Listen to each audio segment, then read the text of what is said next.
Hello student, तो कैसे हैं आप लोग? आई होप सारे लोग अच्छे होंगे। तो आज हम चैप्टर फर्स्ट केमिकल रिएक्शन से इक्वेशंस क्लास 10 के लिए एक नया वीडियो ला रहे हैं। जिस वीडियो का टॉपिक होगा रिडॉक्स रिएक्शन। इसको हम दो पार्ट में पढ़ाएंगे।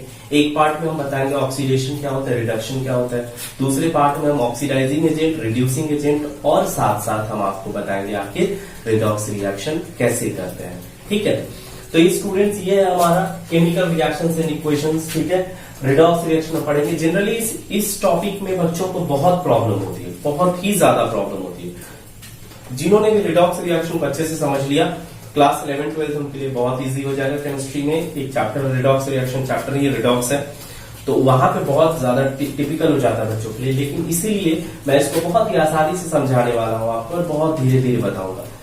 आई होप आप पूरी वीडियो देखेंगे। तो जिनको नहीं मालूम उनको बता दो, मेरा नाम हरीश मयंक है और आप देख रहे हैं आप अपना ही चैनल स्काईफाई लर्नर। ठीक है, तो हम लोग बात करते हैं रिडॉक्स रिएक्शन के बारे में। यहाँ पे रिडॉक्स का रेड हो गया और ऑक्स हो गया। हिंदी में कह सकते हैं लाल बैल। एक्चुअली ये होता नहीं है, मैं ऐसे ही बोला। रेड मतलब रिडक्शन, ऑक्स मतलब ऑक्सीडेशन। रिडक्शन का रेड लिया, ऑक्सीडेशन का ऑक्स ले लिया और दोनों को मिला दिया, क्या बना? रिडॉक्स बना। नाम से ही पता चल रहा है, रिडक्शन प्लस ऑक्सीडेशन दोनों को कंबाइन करके क्या बना है? रिडॉक्स रिएक्शन बना है। ठीक है, तो अब ये जो रिडॉक्स रिएक्शन है हम किसको कहेंगे? What is redox reaction? जिस रिएक्शन में ऑक्सीडेशन भी होगा और साथ साथ क्या होगा? Reduction. Both takes place. The type of reaction in which oxidation as well as reduction both takes place, उसी को हम क्या कहते हैं? रिडॉक्स रिएक्शन कहते हैं। जिसमें रिडक्शन भी होगा और साथ साथ ऑक्सीडेशन भी होगा। क्लियर हो? रिडक्शन भी होगा जिसमें और साथ साथ क्या होगा? ऑक्सीडेशन भी होगा। उसी को हम क्या कहेंगे? रिडॉक्स रिएक्शन कहेंगे। क्लियर ना?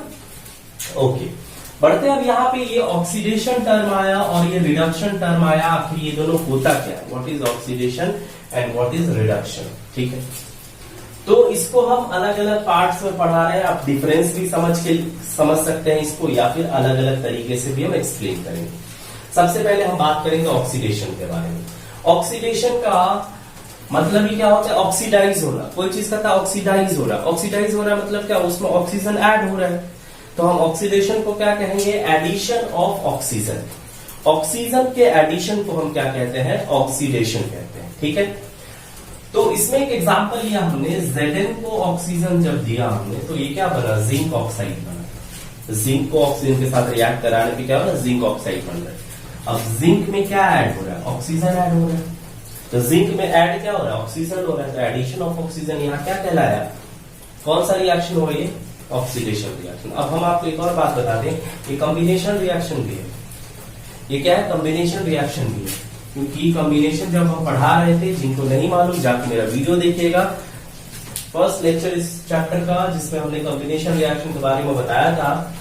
तो उसमें हमने बोला था कि दो एलिमेंट या कंपाउंड रिएक्ट करके एक सिंगल कंपाउंड का फॉर्मेशन करता है। ये दोनों क्या हमारा एलिमेंट है, ये दोनों रिएक्ट किया, क्या बनाया? कंपाउंड बनाया। तो अगर आपसे पूछे which type of reaction is this, अगर किसी को मन करे ऑक्सीडेशन लिखो, कोई प्रॉब्लम नहीं है। किसी को मन करे कॉम्बिनेशन लिखो, कोई प्रॉब्लम नहीं है। हिंदुस्तान में कहीं भी किसी भी गोले पे आप चले जाओ, यही चीज आपको मिलेगी। कौन सा? Combination reaction. ठीक है, दूसरा क्या बोल सकते हैं इसको? ऑक्सीडेशन भी कह सकते हैं कि जिंक ऑक्सीडाइज होकर क्या बना रहा है? जिंक ऑक्साइड बना रहा है।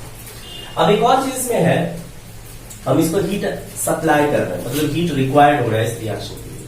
तो जब हीट का रिक्वायरमेंट होता है किसी रिएक्शन में, उसको हम क्या कहते हैं? एंडोथर्मिक रिएक्शन भी कहते हैं। तो ये तीन तरह का रिएक्शन यहाँ शो कर रहा है। एक ही केमिकल इक्वेशन हमने लिखा और ये तीन तरह का केमिकल रिएक्शन शो कर रहा है। क्या क्या?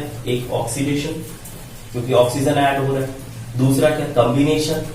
और तीसरा एंडोथर्मिक रिएक्शन। ठीक है, तो आपको अगर क्वेश्चन आए तो आप कुछ भी लिख सकते हो, कोई नहीं काटेगा आपको। ठीक है, तो यहाँ पे ऑक्सीजन ऐड हो रहा है, इसलिए हमने क्या कहा? इसको ऑक्सीडेशन प्रोसेस, ऑक्सीडेशन। दूसरा है हमारा removal of hydrogen is also known as oxidation. किसी से अगर हाइड्रोजन रिमूव हो रहा है, वो भी क्या कहलाएगा? ऑक्सीडेशन ही कहलाता है। ठीक है, addition of oxygen and removal of hydrogen. अब इसको देखिए, यहाँ पे सोडियम है और हाइड्रोक्लोरिक एसिड है। जब रिएक्ट किया तो ये बनाया सोडियम क्लोराइड और साथ में रिलीज किया क्या? हाइड्रोजन गैस ये रिलीज किया। ठीक है, ये क्या क्या? हाइड्रोजन गैस रिलीज किया। हमने बैलेंस कर लिया इसको। तो अब यहाँ पे क्या देख रहे हैं कि HCl से क्या रिमूव हो रहा है, हाइड्रोजन रिमूव हो जा रहा है। HCl से क्या रिमूव हो रहा है, हाइड्रोजन रिमूव हो रहा है। इसीलिए हम क्या कहेंगे यहाँ पे रिमूवल ऑफ हाइड्रोजन है तो कैसा रिएक्शन हुआ, ये ऑक्सीडेशन रिएक्शन हुआ। ठीक है, इसको हम ऑक्सीडेशन रिएक्शन कहेंगे। क्यों? क्योंकि यहाँ पे हाइड्रोजन HCl से क्या हो रहा है, रिमूव हो रहा है। एक और एग्जांपल लेते हैं, H2O H2 plus O2 H2O से H2 अलग हो रहा है, तो वो चीज है। तीसरा है लॉस ऑफ इलेक्ट्रॉन। अगर किसी से इलेक्ट्रॉन का लॉस हो रहा है तो भी उसको हम क्या कहेंगे, ऑक्सीडेशन रिएक्शन ही कहते हैं। ये वाला थोड़ा सा टिपिकल है, इसको समझिएगा कि जिंक एटम एलिमेंट एक एटम है जिंक का। जिंक में से हमने क्या किया, 2 इलेक्ट्रॉन को माइनस कर दिया, मतलब 2 इलेक्ट्रॉन ये लूज कर रहा है। तो 2 इलेक्ट्रॉन लूज करके क्या बना रहा है, जिंक क्या फॉर्मेशन किया, जिंक आयन का फॉर्मेशन किया, कैटायन है ना। जिंक 2 इलेक्ट्रॉन लूज करके जिंक आयन बना। ये हम पढ़े हो कि मेटल ऑलवेज लूजेज इलेक्ट्रॉन। तो मेटल लूज कितना, जिंक कितना करता, आउटर मोस्ट में 2 इलेक्ट्रॉन, 2 8 18 2 पढ़े हम, 2 8 18 2 है ना। तो जिंक का आउटर मोस्ट में 2 इलेक्ट्रॉन है तो 2 ही लूज करेगा ये, तो 2 इलेक्ट्रॉन लूज करके क्या किया, जिंक 2 प्लस आयन बना लिया ये। एक और एग्जांपल ले लेते हैं इसका हम, जैसे मान लो कि अगर लूज करने की बात है तो क्लोरीन आयन है, अगर ये 1 इलेक्ट्रॉन अपना लूज कर देता है तो बनाएगा क्लोरीन एटम। अब ये क्या है, ये एनायन है। एनायन कब बनता है, जब इलेक्ट्रॉन ज्यादा हो जाता है किसी के, तब क्या बनता है, एनायन का फॉर्मेशन करता है। नहीं, अगर इलेक्ट्रॉन ज्यादा हो जाएगा तो क्या होगा, एनायन बनेगा। क्लोरीन के ऊपर माइनस है तो मतलब 1 इलेक्ट्रॉन उस पर ज्यादा है। अगर अपना 1 इलेक्ट्रॉन लूज कर दिया तो एक क्लोरीन एटम बन जाएगा। क्लियर नो, यही बात है किसमें, लॉस ऑफ इलेक्ट्रॉन। इलेक्ट्रॉन का लॉस होता है उसको क्या कहेंगे, ऑक्सीडेशन। तो यहाँ पे जिंक ऑक्सीडाइज होकर क्या बना है, जिंक आयन बना है। क्लोरीन आयन ऑक्सीडाइज होकर क्या बना है, क्लोरीन एटम बना है। ठीक है, इस बात को समझिएगा। कैटायन जो है जब भी बनेगा तो कैसे, लूज करके बनेगा। और एनायन के पास पहले से इलेक्ट्रॉन ज्यादा है तो वो अपना इलेक्ट्रॉन लूज करेगा तो क्या बनाएगा, वो एटम बनाएगा। तो नॉन मेटल अगर इलेक्ट्रॉन लूज कर रहा है, नॉन मेटालिक आयन अगर लूज कर रहा है तो नॉन मेटल बनाएगा, और मेटालिक आयन जो लूज कर रहा है तो कैटायन बनाएगा। ये चीज याद रखिएगा। उसके बाद है addition of non metallic element और removal of metallic element is also known as oxidation. किसी भी चीज से, किसी भी कंपाउंड से अगर नॉन मेटालिक एलिमेंट हम ऐड करा रहे हैं उसमें, जैसे मान लीजिए अगर हम कहें कि, अगर एक एग्जांपल ले लेते हैं Na+Cl2, तो ये क्या बना रहा है, नॉन मेटालिक एलिमेंट ऐड हो रहा है उसमें, Cl2 ऐड हो रहा है, तो हम क्या कहेंगे वहां पे क्या हो रहा है, ऑक्सीडेशन हो रहा है। और मेटालिक एलिमेंट अगर रिमूव हो रहा है तो भी क्या हो रहा है, वो ऑक्सीडेशन हो रहा है। For example Na+MgBr, sodium plus magnesium bromide.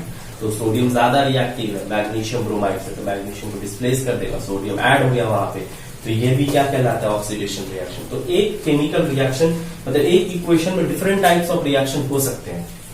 ऐसा नहीं कि वो सिंगल रिएक्शन ही कहलाएगा। जैसे अब हम बोले कॉम्बिनेशन, या कॉम्बिनेशन भी हो सकता है, एंडोथर्मिक भी हो सकता है, और ऑक्सीडेशन रिएक्शन भी होगा।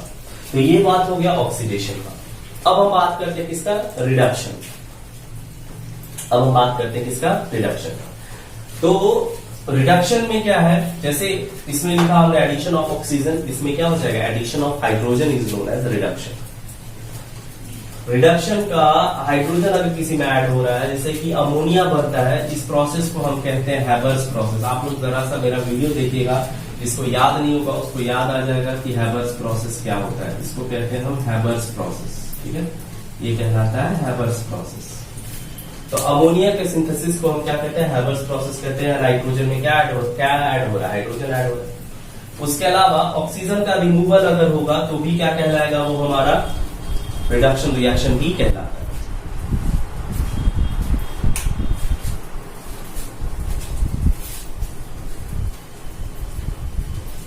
जैसे मान लीजिए हाइड्रोजन है, ये कॉपर ऑक्साइड है, तो कॉपर ऑक्साइड और हाइड्रोजन रिएक्ट किया आपस में। हाइड्रोजन क्या किया, कॉपर से ज्यादा रिएक्टिव है तो ऑक्सीजन को क्या करा दिया, रिमूव करा दिया। तो कॉपर ऑक्साइड से ऑक्सीजन रिमूव हो गया। इस रिएक्शन को हमने क्या कहा, रिडक्शन रिएक्शन कहा। एक और है हमारा गेन ऑफ इलेक्ट्रॉन। अगर इलेक्ट्रॉन गेन होता है तो तो भी क्या होगा, वो रिडक्शन ही कहलाएगा। जैसे जिंक आयन है Zn2+, अगर उसको हम 2 इलेक्ट्रॉन दे रहे हैं क्योंकि उसमें इलेक्ट्रॉन कमी है, तब तो कैटायन बना रहा है। अब 2 इलेक्ट्रॉन अगर दे दिए तो मान लो कि वैकेंट हो गया आखिरी आउटर मोस्ट ऑर्बिट से, 2 इलेक्ट्रॉन दे देंगे तो क्या बनाएगा, जिंक एटम बना लेगा। देख लेते हैं एग्जाम्पल। अगर मान लीजिए जिंक है और जिंक 2+ है तो इसका कॉन्फ़िगरेशन 2 8 18 हो जाएगा ना, 2 8 18 है ना। जैसे ही 2 इलेक्ट्रॉन दे देंगे, मान लो 2 इलेक्ट्रॉन और ऐड कर देते हैं तो 2 8 18 2 हो जाएगा। 18 26 2 28 में 30 हो गया। तो 30 किसका होता है, जिंक का होता है। हम क्या लिख देंगे, जिंक। तो Zn2+ को अगर 2 इलेक्ट्रॉन दिया हमने तो क्या बनाया, Zn बनाया। सिमिलरली अगर मान लीजिए कि एक और एग्जांपल लेते हैं, अगर हम क्लोरीन एटम में 1 इलेक्ट्रॉन अगर इसको दे दे तो ये क्लोरीन आयन बना देता है। क्लोरीन एटम को अगर 1 इलेक्ट्रॉन हम दे दें तो क्या बनाएगा, क्लोरीन आयन बनाएगा। इस रिएक्शन को भी हम क्या कहते हैं, रिडक्शन ही कहते हैं। इस रिएक्शन को हम क्या कहते हैं, रिडक्शन रिएक्शन कहते हैं। दूसरा हमारा एडिशन ऑफ मेटालिक एलिमेंट और removal of non metallic element. तो इसमें एडिशन किसका था, नॉन मेटालिक का था। रिमूवल किसका था, मेटालिक का। इसमें मेटालिक एलिमेंट ऐड होगा और रिमूव क्या होगा, नॉन मेटालिक एलिमेंट रिमूव होगा। उसको भी हम क्या कहेंगे, रिडक्शन कहेंगे। तो ये हो गया हमारा ऑक्सीडेशन और रिडक्शन। इससे रिलेटेड जो भी क्वेरी है आप कमेंट बॉक्स में मुझे लिख सकते हैं। जो भी प्रॉब्लम होगा मैं कमेंट बॉक्स में आपको पूरी बात बताने की कोशिश करूंगा। तो ये हो गया हमारा ऑक्सीडेशन और रिडक्शन। नेक्स्ट वीडियो में बहुत जल्दी हम अपलोड करेंगे जिसमें हम चर्चा करेंगे ऑक्सीडाइजिंग एजेंट, रिड्यूसिंग एजेंट और रिडॉक्स रिएक्शन के बारे में। रिडॉक्स रिएक्शन आखिर होता कैसे है, ठीक है। तो तब तक के लिए आप लोग पढ़ाई करते रहें और इस वीडियो को पूरे एंड तक देखें। लाइक सब्सक्राइब कर लें चैनल को अगर, और अपने फ्रेंड्स के साथ शेयर भी कर सकते हैं, ठीक है। तो तब तक के लिए पढ़ाई करते रहें, अपने माता पिता का ख्याल रखें, बड़े बुजुर्गों का ख्याल रखें और साथ साथ घर में। बाय।